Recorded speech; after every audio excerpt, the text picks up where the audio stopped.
The psalm that follows the first reading today is a psalm of praise, which we often find at Lord's and which has resonances of the monastic praise.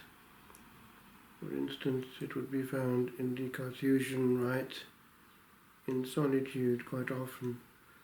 We had the office of Beata, the office of the Blessed Virgin, and there were many psalms in cell. But as one talks about the passage of time and the one who is its author, one relives moments of past prayer with the same psalm. The Lord himself would have used it, and that struck me when praying with a Hebrew psalter in a place of Hebrew prayer near the Lake of Galilee. And these are our roots. Those who have prayed, both in the monastic life, with the same books quite often in their hands and in choir, and in all the places of prayer, have gone over the same journey. For all have the same experience, the separation of body and soul. But we follow the Lord, who has prepared the way. I am the way. And when it is sung, this psalm is very triumphant. Psalm by nature is a hymn and should be sung. That should not be forgotten in our liturgy. The Lord is King with majesty and Rome. The Lord has robed himself with might. He has guarded himself with power. The world you made firm, not to be moved. Your throne has stood firm from of old. From all eternity, O Lord, you hold. Truly your decrees are to be trusted. Holiness is fitting to your house, O Lord, until the end of time. Alas, that Carthusian cell is no longer a Carthusian cell, and the monastery is closed. Nearly all the brethren have died. One still occasionally sends word to tell me that the others have died. Ston Norbert, who is now procurator at La Sainte in Switzerland, he was my ange, my angel, because one is given an angel when one starts off. But when one thinks about the author of time, one thinks about the littleness of man. We are but ants crawling for a day or two upon this planet Earth, and we move on. But as the Archbishop of Cardiff said way back, you are dust, but you are divine dust. Holiness is fitting to your house, O Lord, until the end of time. The house of the Lord, therefore, if the monastery is closed, is none other than heaven, and we are invited by St. Paul to have our regard there and not on earth. One thing that does go with us, however, is the faculty of the memory. As we remember past graces from singing again past psalms, so too all the graces of the past return and can help us.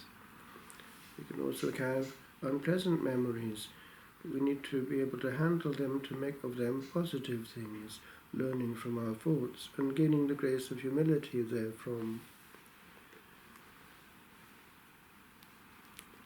The expression "from all eternity, O Lord, you are" is the Grail rendering of an ancient Hebrew expression.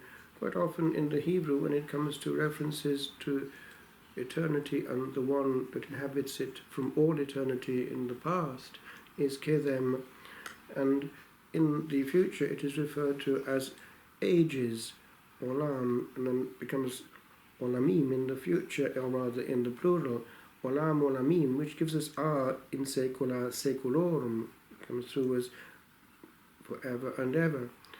In Welsh we maintain that doubling up, and oisoedd, or in Greek too, is eonas to eonon. It's typically Semitic, doubling things up to make a point. But the memory carries on. and though we are little ants, what we carry in this innings of time will not have an end. It's as well to remember that. Each time we're at a funeral, we can remember, there I am too, in a few seconds' time, relatively. Memory. There are but moments in 1,000 years. Yet, yesterday can evermore live on upon the vision and within the years. That here again a melody long gone. There are but seconds in eternity,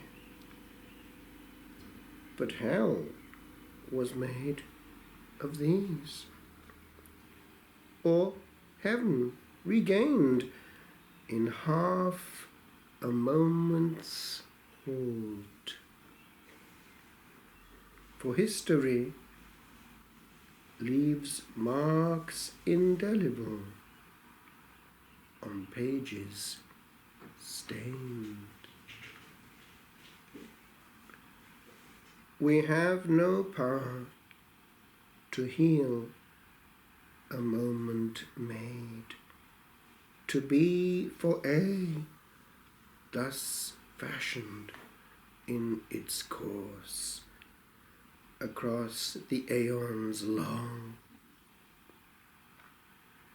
This song shall fade in ne'er a stroke of time. For chimes can force a beat of yester-hour to strike again in memory's crannied chasms of bruised